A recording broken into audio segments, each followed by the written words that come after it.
Well, hello, General Hospital Daily Recap fans. Today's daily recap is for Wednesday, March the 15th, 2023. Wednesday, March the 15th. Today was just a boring Wednesday episode, but it was pretty interesting. We have Cameron. Cameron was getting the friends together because he was telling them he's leaving. He's leaving Port Charles. He got a scholarship at Stanford and, he wanted to say goodbye. Jocelyn was happy for him because guess what? She knows he loves soccer. And for two, remember, that's actually where Cameron was going to go before Elizabeth got into all that trouble. After Franco died and Elizabeth was kind of you know, freaking out, right? Hurting people and everything. Cameron turned the scholarship down to go to um, PCU with Jocelyn and Trina, right? So she was happy for him, but and also look, happy and guilty. Trina's like, wow, congratulations. Spencer's like, I ain't buying it. Spencer's like, it's all my fault. I brought Esme here. She tried to break us up as friends and she succeeded to, had a hand in breaking you and Josh. Oh, he's just blaming himself. And Spencer's like, it's not your fault, Cameron. I mean, Spencer. Cameron's like, it's not your fault, Spencer. So he's just angered and he's yelling at, Esme, it's just ruined everything because he had left Spring Ridge. Laura and Kevin were going to visit Esme. Spencer decides he's visiting his baby brother, even though Esme said she does not want to see him. So when Kevin and Laura get in there, they see Spencer over by the coffee and they're like, Spencer, what are you doing here? You know she doesn't want you here. And he goes, grandmother. And she goes, I gave her my word that, it would just be me and Kevin, right? And so he goes, well, I'm sorry, you're going to have to break your word, grandmother. Because I'm here. And so she comes in with the baby and she's was happy to see Kevin and Laura, but then she sees Spencer and she's like, what is he doing here? He is, I told you just, I did not want to see him. She goes, we didn't know. Kevin's like, we had no idea he was coming. Laura says he just wants to make sure his baby brother is fine, and she goes, I don't want him here. So Laura goes over and talks to Spencer and says, Spencer, you have to leave. And he goes, I'm not leaving. I'm not going anywhere. I'm going to see my baby brother. And Laura's like, Spencer, I have to get her to trust me. And you're going to alienate her. Now leave, right? And so he goes, oh. So he walks past Laura and he looks at Esme. This isn't over. And he walks out. He's making it worse every time. And Spencer just doesn't get it, right? See, right now he's back to being his jerk face, Spencer self, right? So she sits down and she's holding the baby. The baby was real calm with her at this point, but it's interesting. This baby, I don't know if it's either one of the twins is more fussier than the other, but at a point, this one doesn't really like to be held by her. You know, the one of them doesn't. I don't know which one because they're identical twins. But anyway, Laura and Kevin have a real good talk with her. And she was just saying that the problem she has is when she sees Laura, she sees Nicholas. And when she sees Kevin, she sees her psychopathic father. And Kevin says, well, that's natural because we are identical twins. But I assure you, not my brother. And Laura's like, and she's not Nicholas, right? But they are grandparents that love that baby. And Kevin says, plus you are my niece, and that's my nephew, my grandnephew or great nephew, whatever you call him, great nephew. And so she kind of like, okay. And so then Laura said, Esme, I really want you to think about the environment that your baby is in right now. And is that the best place for him? She goes, your son, Ace, he has more than two options. And she goes, what do you mean? There's the option of being in here in this environment with you. There's the option of being, with Spencer with the Cassadine. Or there's another option, C, Kevin and I, his grandparents. We love him. We would take care of your son until your life situation gets straightened out, Esme. This is not permanent.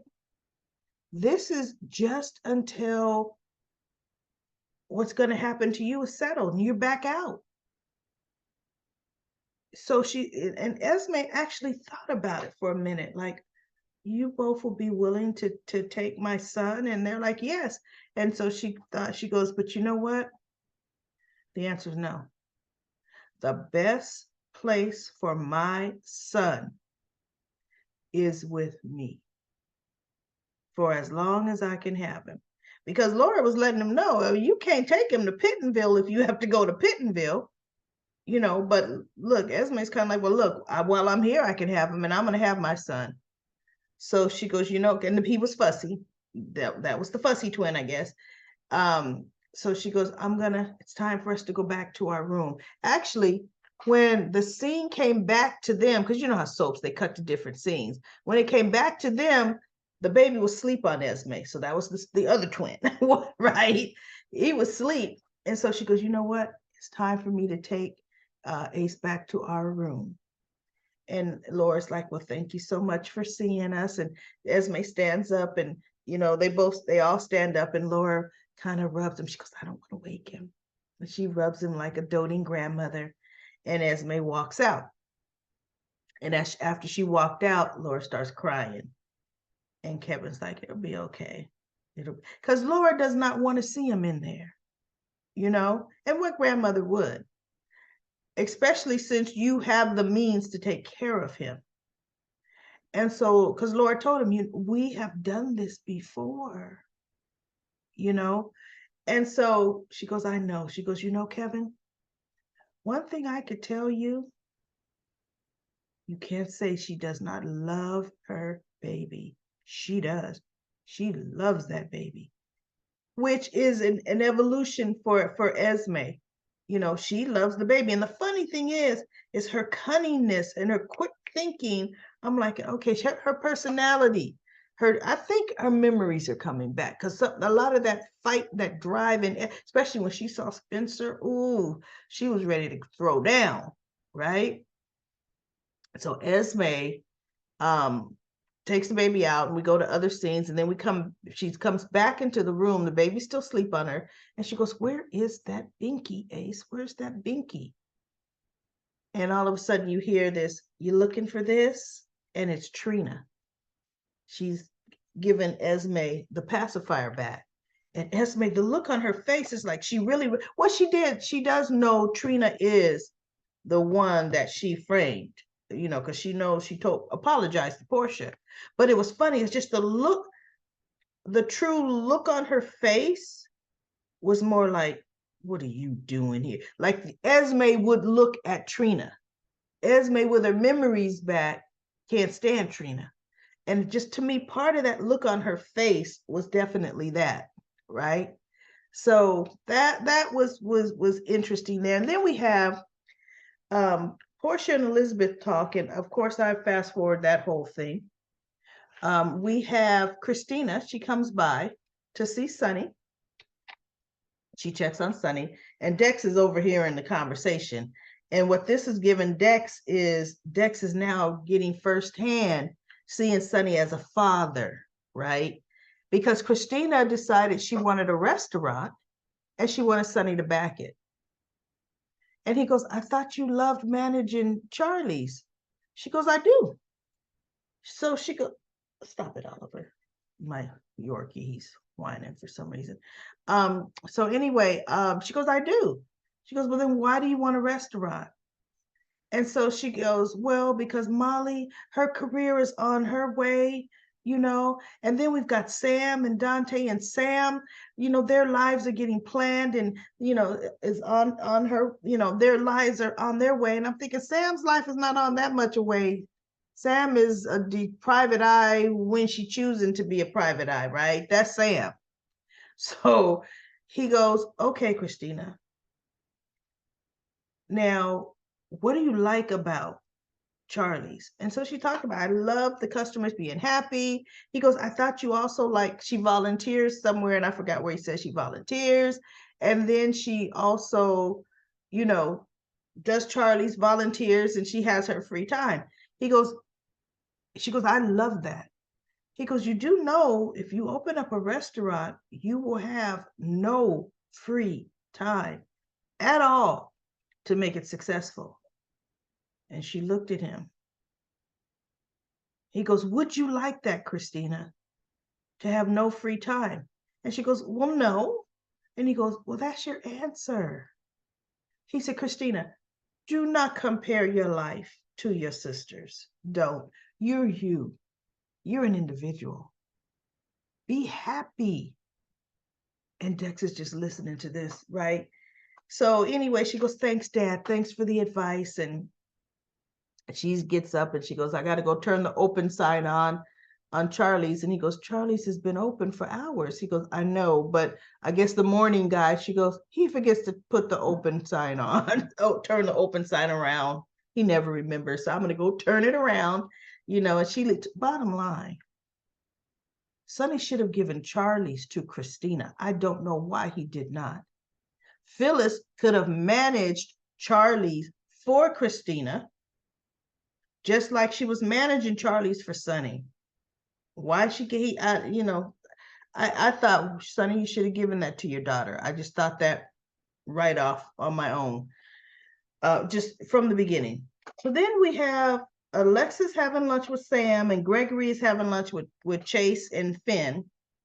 And he's looking where he could see Alexis. Alexis looking where she could see him, and they're kind of like looking at each other. And Sam was like, what's going on with you and Gregory? And so Alexis tells her spin. She doesn't tell how I called the dean behind his back. She just says he felt I was meddling. It's just half the story, right? And so and Gregory tells Chase and Finn half the story. Alexis knows no boundaries. She overstepped. She this, she that. And then I think he did end up saying he's taking a break from PCU. He did end up telling them that, and she's just trying to, she doesn't understand that friends make their own decision. A friend can make his own decisions. And so then Alexis ended up talking Sam ended up talking to Alexis into speaking to Gregory. Chase and Finn said, you need to go speak to Alexis. Obvious, right? So he gets up, he walks over, and they talk, and they realize they do want to be friends. And Alexis is like, so then how do we go about it? What are we going to do about it? And he starts talking, and then he kind of falls over and he spills his orange juice, and he's like, and so she's like, whoa. So she's trying to help him stand up, and he's trying to get his bearing. And she looks at him and she goes, have you been drinking? And in my mind, I'm thinking, it didn't look like that to me, Alexis. It looks like he's having some kind of health crisis that he's hiding from somebody, because Gregory did not come stumbling off the elevator to sit down with Chase and Finn. The whole conversation he was having with Chase and Finn, it wasn't no drunken conversation. It was a conversation. And actually, when he walked over to her and they first started, Gregory wasn't slurring his words. He wasn't stumbling. But for her to immediately say, have you been drinking? And I'm thinking, oh, he's going to be pissed at that, right? Why would you jump to that conclusion that I've been drinking? On top of the fact, I'm not in AA. If I choose to drink, Alexis, I could drink. This could have been a hermosa, and that's okay. I'm an adult. But anyway, we shall see where that goes. And before Cameron lets Jocelyn go, I gotta let my Kara out the door. Hang on for a second, because it's almost her bedtime, y'all. Don't want no accidents in the house. Anyway, Cameron decides to tell Jocelyn she needs to stop seeing Dex. And oh, he's going to tell her, you hate Sonny's life. And Dex is in Sonny's life willingly, in that lifestyle. You don't, Cameron, I'm not going to talk to you about Dex. You don't know. And he goes, yes, I do know. He carries a gun, right? He goes, wait, why am I even asking that? Of course he carries a gun. He goes, Jocelyn, it's a dangerous life and you know this. And so she goes, I can't talk to you about this. Are we done? He goes, no, we're not. I'm not done. And I'm thinking, okay, you're going to give him get good. Tell her, because part of this is telling her off, but good. Let her have the what for. And maybe somebody will walk in or Sonny will walk in and overhear him telling her. I don't know. But anyway, let's go to Comment Corner. Comment Corner. We have Camilla says, hello, Daily Recap Lady. Though it is off topic, if I may ask you a question on a serious matter, I know many events and topics have been covered. Sonny, as a mob boss throughout the years in General Hospital, but I would like to see if General Hospital would show a storyline of human trafficking. I know human trafficking is horrible, but it would be of critical value if General Hospital conveyed this subject. For example, in this episode, Sonny's rival failed to kill him in the shootout. Therefore, they might kidnap and take hostage his daughter, Christina. And Sonny would have to move heaven and earth to get her back. Human trafficking is a gruesome crime and multi-million-dollar industry, but the subject is hardly discussed at kitchen tables. Many believe the crime is primarily out in Europe, but is prevalent in the USA. I hope General Hospital does a storyline like this, but not glorifying the crime, but an eye-opener in the US, and help him bring about a change to stop it. General Hospital was very good at bringing breakthrough stories like HIV, bipolar, Alzheimer's, and etc. I would like your opinion on this issue of General Hospital and Sonny can bring the forefront to its audience and help the subject. Help me with the subject. Thank you for your answer and God bless. Yes, it is a horrible, horrible crime and a horrible, horrible problem. I don't see General Hospital touching on it because even in your scenario, Sonny's daughter getting kidnapped because of, he's a mob boss or Pikeman is doing it or whoever. She would have been kidnapped, as revenge for Sonny or to get back at Sonny? For one thing, and I'm not no expert, and nor will I we spend a lot of time on this, but human trafficking they try to keep it low key. You would not kidnap a mob boss's daughter because he would move heaven and earth and he would kill everybody in your organization and bust up your trafficking ring. Now, what General Hospital did touch on, which is also a sensitive topic, is cult leaders and Christina. That was a very sensitive topic.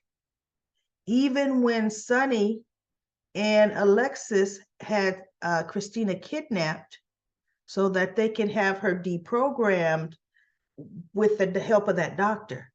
That was a very, very sensitive storyline, and they did highlight that problem, and Christina was involved in it.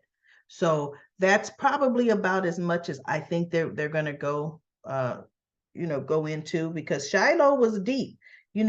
Sam almost got, that was pretty deep, that whole storyline, right? And then Cindy says, I don't understand how Sonny doesn't know by now what Dex has been up to. And why is Dex staying at Sunny's? He could take care of himself at his own place. I was wondering that too. I'm thinking, is Sunny trying to watch him? Right? Because Josh is calling him, hey, what happened to you last night? Oh, she lived with him now, right? And he goes, oh, I had to work late. But she goes, oh, okay. And so then she was gonna ask him another question, and he could hear Sunny coming up. So he's like, look, I gotta go. Why didn't he say, I'm at Sunny's house, Josh? I mean, come on now. He's about to get busted. So when Sunny comes in, Dex pulls out his gun because he didn't know it was Sunny getting ready to come in. And Sunny's like, hey, I was just outside talking to Tony, and he brought him some new supplies for his bandaging. And Sunny asked him, who are you talking to? And then I think he said like telemarketers or something. I was telling them don't call me back again, or something he said, right? So then Anita, her comment is something is up with Dex. I wish Brick would tell Sunny what his investigating regarding Dex turned up. Michael and Willow should have a formal wedding at the Quartermains ASAP instead of waiting. Believe it or not, I think it is supposed to be ASAP. Well, I think they're doing a week, maybe because she's getting bridesmaid dresses and all this stuff. I know, but it should have been, look, let's just what we got. Let's bring somebody over here and let's do this. Ron says Dex will have to explain his new injury to Joss. Then she would see Sonny is not as bad as she told him he is. But will Dex tell Michael that the hit backfired? Or you think Michael's involved with the hit? Michael would never arrange a hit on Sonny. Michael does not want Sonny dead at all. So Michael, that's not Michael's doing. Ava is setting up Nina for a fall. Otherwise, she wouldn't be baiting her like that. That's what Ron says. La Peaceful says Dex doesn't know the guy. He was thinking Michael sent him. Then he doesn't know Michael at all. But of course he didn't. The story is about to go into a whole new direction, a whole nother layer. I think we're getting ready to get into the violence of pikemen being involved. We're getting to get into that storyline. And then Anna Rihanna said, Victor, no salute. Oops. I feel no ways about Nina. All this kindness won't last. She's going to do something stupid again. It's who Nina is. Threats already? Willow's business is her own business. If you aren't in the loop, ask yourself why. OMG, the Brooklyn face. I know Brooklyn, they don't give her words. They just say, open your eyes real big and open your mouth too. And cut. Dex always looks guilty to me.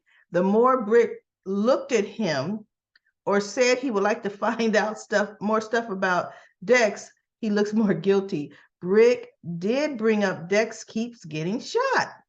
I know. I still think we'll find out Dex is somehow he knew it all. Great recap. I don't know where they're going with this, Lucy says, finally, things are getting exciting in Port Charles. Looking forward to the nurses' ball. NK Rose says, something Ava said is the reason Carly yelled at Nina and started offline about Sunny. I don't quite understand that comment, NK Rose. Miracle says, the nurses' ball is not about Robin Scorpio. It's about the guy that gave her HIV. That's something, and it has something to do with Sunny sponsoring the nurses' ball in his honor when he's been watching General Hospital for a long time. So now you know the history of the nurses' ball. If you Google Morgan Corinthos' name, the guy who the nurses' ball was made for by Sonny, because Sonny was his first right-hand man before Jason. Okay, we're talking about Stone. Stone was his name. The nurses' ball. And look, this will be a comment corner, some history buffs that comment. The nurses' ball was not named or started because of Stone. It was because of Robin. Robin wanted to make awareness of AIDS and HIV, right? Now, she may have said, especially the first one, it was in Stone Kate's or Stone, whatever Stone's last name was, honor, but it was Robin who the nurses' ball was, pretty much in her honor. Now, Sonny may have sponsored some of them, yes, but Sonny dedicated a whole wing at General Hospital and named it or started this foundation and named it the Stone Kates, I think it's Kates or Coates Foundation, so that they can get break ground with AIDS and HIV. Sonny put big money into General Hospital for that, right? And he had it named after Stone. So, other folks kind of chime in about that nurses' ball situation. Monique says, I did peep the look Dex had when Sonny said he was going to find out who was responsible. He had that oh shoot look. I hope he doesn't think it's me. And NK Rose says, if Michael has the time for secret meetings with Dex instead of letting the vendetta go, he has time to do the nurses ball. I do prefer him giving a check. Yes, but I do prefer him giving a check. NK Rose also said it's time Spencer gets his money from Ava and gets an apartment. Spencer has enough money to buy a house. He's got $10,000 a week.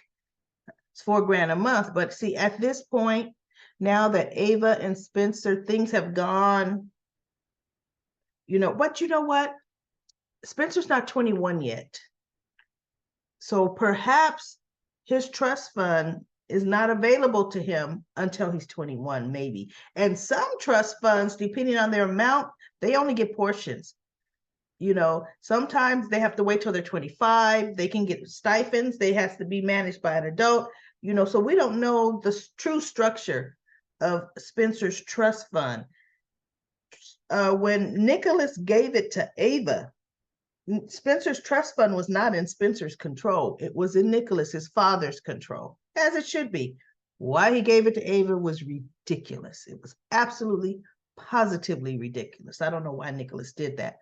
And then NK Rose said, Spencer is probably at Laura's. Well, we saw today Spencer is still at Sonny's now that he doesn't have the baby. Michael says, I don't understand why they all thought Nina wasn't going to agree to have the nurses' ball at the Metro Court. The writers know how to cause unnecessary drama. This Sonny Dex ambush is puzzling to me. Who is responsible? Is Sonny suspicious of Dex or bonding with Dex? I'm confused. You're right, Michael. Has more important things to do than plan an event. And it's not like Michael ever planned it before. So it's like, you did such a great job 2 years ago. No, Michael's been, like I said, a dancer, Magic Milo. Let Michael make his usual donation. Hopefully, Cody listens to Dante and tells Mac the truth. Victor's blaming Laura for his ED problems when in fact it's Holly and Selena. Great recap. DB says, now that we found the donor, with maybe you must meant what is taking so long for it to be done? Wait until Josh blurts out about Pikeman. I know.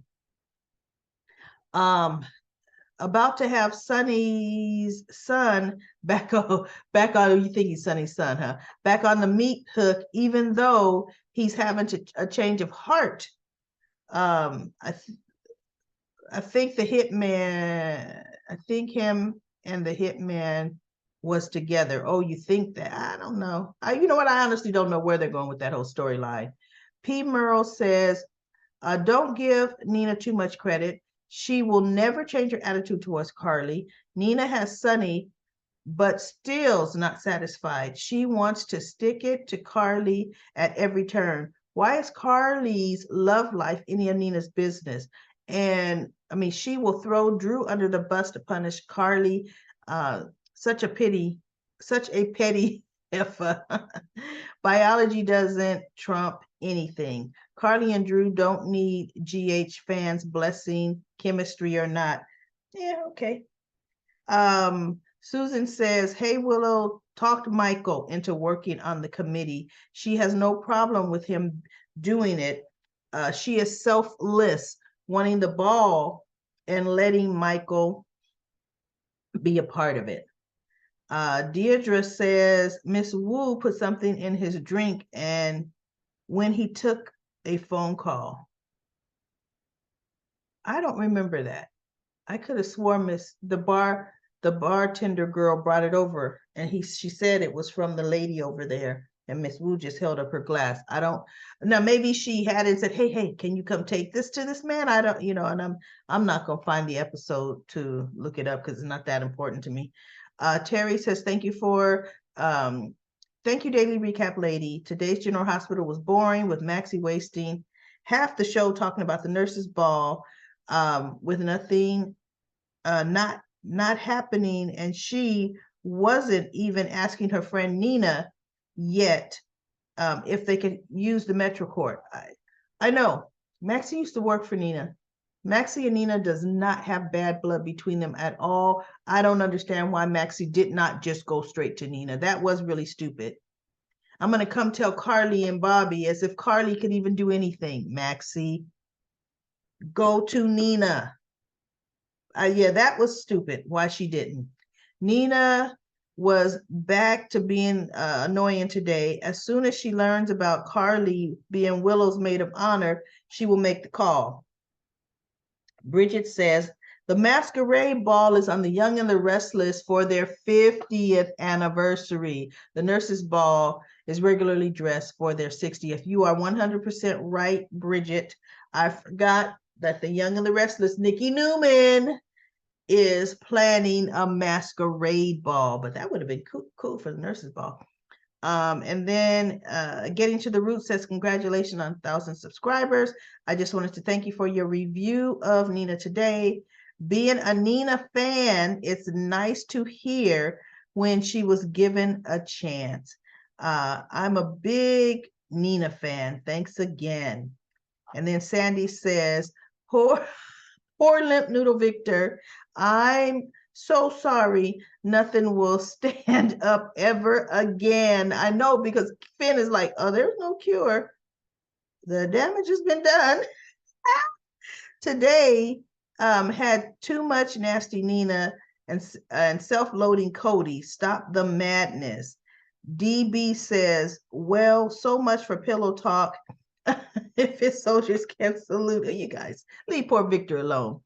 Poor Eileen between a rock and no hard play. You guys are crazy. Watch, Victor's got enough money. He's gonna take some magic potion to reverse that.